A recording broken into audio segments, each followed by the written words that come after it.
अस्सलाम वालेकुम नाजरीन। इस एपिसोड के आगाज में हम देखते हैं राकिब साहिरा से पूछता है क्या हुआ साहिरा। तो साहिरा कहती है मैंने सलाहुद्दीन के भाई को कैद कर लिया था, मैं उसे आपके पास लाने ही वाली थी, लेकिन रास्ते में एक हादसा पेश आने की सूरत में मैं उसे हाथ से खो बैठी। उसने आपको ये जानने के लिए अगवा किया कि उसके दोस्त कहाँ हैं, क्या वाकई? तो राकिब कहता है ऐसा ही है। तो राकिब कहता है ऐसा ही है। साहिरा के ठिकाना पूछने पर राकिब कहता तुम क्यों पूछ रही हो? तो साहिरा कहती है वो उनकी वजह से कमजोर पड़ा हुआ है, अगर आप जानते हैं तो हम उन्हें उन्हीं के खिलाफ फायदा उठाने पर मजबूर कर सकते हैं। तो राकिब खुश होते हुए कहता है मैं देख रहा हूँ कि तुम वाकई अपने बाप की बेटी हो। वो एक सलीबी किले एला में नजरबंद है, तुम अब आराम करो, बाद में हमारे पास करने को बहुत से काम होंगे। दूसरी जानब अलीसा बाज़ंतीनी सिपाहियों की मदद से कुदस में बैरल रखवा रहा होता है। कारातेगन वाले बैरल को सिपाही बड़ी मुश्किल से पहुंच जाते हैं, जबकि बैरल के अंदर मौजूद कारातेगन भी बहुत ज्यादा गुस्से में दिखाई दे रहा होता है। वो अंदर दाएं बाएं टकरा रहा होता है। काम खत्म होने के बाद एक सलीबी सिपाही कहता है हमने एक और प्याले का हक अदा कर दिया है ना? तो अलीसा कहता है मैं हमेशा अपना वादा पूरा करता हूँ, तुम मजीद शानदार शराब पीना चाहते हो। और फिर उसके ड्रम पर दस्तक देते साथ ही सब ड्रम से बाहर निकल आते हैं। एथरस एक साथ दोनों सलीबी सिपाहियों को दबोच लेते हैं, जबकि तीसरे का काम कारातेगन तमाम कर देता है। और फिर ड्रम से बाहर आते हुए कहता है आओ जरा, क्या मैं सस्ता हूँ? तुमने कैसे कहा कि मैं सस्ता हूँ? और फिर बाईबोरा कहता है हमें मानना पड़ेगा, तुमने हमें अच्छी तरह बचाया। और फिर अलीसा कहता है हमारे पास ज्यादा वक्त नहीं है, ये सलीबी सिपाहियों के कपड़े पहनो। और फिर वो सब अपने अपने हथियार उठा लेते हैं, जबकि बाहर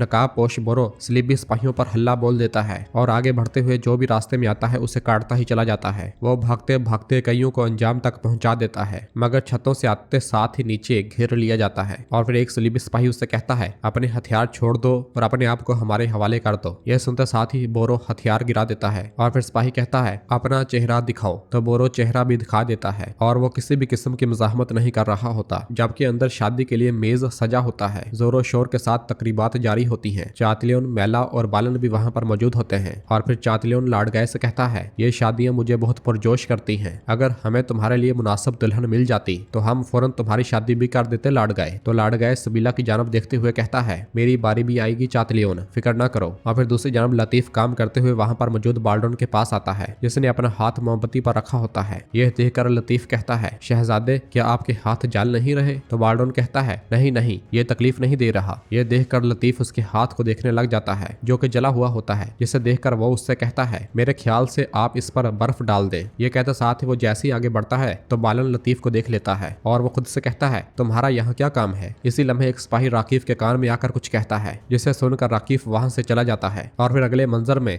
वो जंदान में पहुंचता है जहाँ पर बोरो कैद होता है। राकिब को देखकर बोरो को बहुत ज्यादा गुस्सा आता है और वो कहता है जो जाल तुमने मेरे लिए बिछाया है मैं तुम्हें इसके लिए जवाबदाह ठहराऊंगा। तो राकिब कहता है कुदस की दीवारों को अकेले पार करने के लिए तुम्हें कोशिश करता हुआ देखकर मैं समझ गया हूँ कि तुम वाकई पागल हो। तो जवाबन बोरो कहता है मैं तुम्हें सुल्तान नूरुद्दीन के पास ले जाने के लिए आया हूँ। तो राकिब कहता है तो फिर सुल्तान नूरुद्दीन ने तुम पर और तुम्हारे भाई पर दबाव डालना शुरू कर दिया है। बहुत खूब, वह चीज जो नूरुद्दीन को मिलेगी वो तुम्हारी लाश होगी। तो बोरो गुस्से से उसकी जानब हाथ बढ़ाते हुए कहता है देखेंगे राकिब देखेंगे। और फिर राकिब कहता है ये बादशाह इमाले के लिए शादी का एक बेहतरीन तोहफा होगा। ये कहते साथ ही राकिब वहां से चला जाता है। इधर वजीर सलाहुद्दीन बहुत ज्यादा बेचैन होते हैं। खलील खाना लेकर आता है, लेकिन वो कहते हैं मुझे भूख नहीं है खलील, आज शादी का दिन है, शादी से जिसका जनाजा निकलेगा वो हमारे अंजाम को वाजे करेगा। इधर हम देखते हैं कि राकिब वापस शादी में आ जाता है। लाडगाय और चातलियों को देखते हुए बालन कहता है ऐसा लगता है विलियम बहुत से लोग हैं जो यहाँ रहने में तकलीफ महसूस करते हैं। तो विलियम कहता है हम जिन वाकयात से गुजरे क्या ये बहुत सी मामूली बात नहीं है? कौन बालन खामोश फरीक होना हमेशा तुम्हारे फायदे में रहेगा। शहजादी सबीला क्या ऐसा नहीं है? जबकि सबीला अपनी ही सोचों में गुम होती है। और फिर बालन उसे हाथ से मुतवज्जा करते हुए कहता है जो कुछ दिख रहा है उससे लगता है आप इस शादी से खुश नहीं है। तो सबीला कहती है अगर ये कुदस के मुस्तकबिल के लिए है तो मेरी खुश होने और ना होने की क्या अहमियत हो सकती है। इसी लम्हे शमसा वहां पर आती है। शमसा को देखकर सबीला के अलावा बाकी सब चौंक जाते हैं और सबीला उसके पास आकर उसके गले लग जाती है। लतीफ उसे देखते हुए कहता है तुम्हारा यहाँ क्या काम है शमसा? शमसा भी उसे देख लेती है लेकिन खामोशी अख्तियार करती है। और फिर लाडगाय राकिब से कहता है शमसा का यहाँ क्या काम है? तो राकिब कहता है वो शहजादी सबीला की मेहमान है। चहल पहल जारी होती है जबकि बालन की नजर मुसलसल लतीफ पर होती है और कुछ देर के बाद लतीफ वहां से निकल जाता है। उधर दूसरी जानब जंदान में कैद बोरो मुसलसल सोच में पड़ा होता है। इधर लतीफ अपने हाथ में जग लिए गोदाम की जानब जाते हुए कहता है शमसा तुम्हारा यहाँ क्या काम है? ए मेरे अल्लाह तू अजीम है। वो जैसे ही गोदाम के पास पहुंचता है तो वहाँ मौजूद एक सिपाही उसे रोक लेता है। सिपाही की आवाज सुनकर अंदर मौजूद वजीर वजीर सलाहुद्दीन के सिपाही और साथी चौकन्ने हो जाते हैं, जबकि बाहर सिपाही लतीफ से कहता है कहाँ जा रहे हो? तो लतीफ कहता है मेहमानों के मशरूबात खत्म हो चुके थे और अब मैं नए बर्तन भरने जा रहा था। तो सिपाही कहता है मैं तुम्हें यहाँ पर पहली बार देख रहा हूँ, तुम किसके आदमी हो? ये सुनकर अंदर मौजूद करातेगन कहता है जरा इसे बाहर देखो, जासूस की तरह पूछ रहा है। तो एथरस गुस्से से कहते हैं खामोश करातेगन खामोश, जबकि बाहर लतीफ सिपाही से कहता है मैं ताजर अलीसा का आदमी हूँ। तो जवाबन सिपाही कहता है चलो फिर दरवाजा खोलो, साथ अंदर चलते हैं और ये काम निपटाते हैं। तो लतीफ उससे कहता है तुम बिल्कुल भी तकलीफ ना करो, मैंने जो लेना है वो ले लूंगा। मगर सिपाही कहता है तुम मामले को तूल दे रहे हो, जो मैंने कहा वो करो, खोलो इसे। ये सुनकर अंदर मौजूद करातेगन एथरस से कहता है हरकत में आए। कुछ देर के बाद लतीफ आहिस्ता से दरवाजा खोलता है और अंदर दाखिल हो जाता है। सब लोग ड्रमों में छुपे होते हैं। लतीफ इस कश्मकश में होता है कि कौन सा ड्रम खोलूं और कौन सा नहीं। लतीफ को इस तरह देखकर सिपाही कहता है अरे जल्दी करो, मैंने कहा जल्दी करो। डरते डरते लतीफ एक ड्रम खोलता है जो कि शराब वाला ही होता है। सिपाही के कहने पर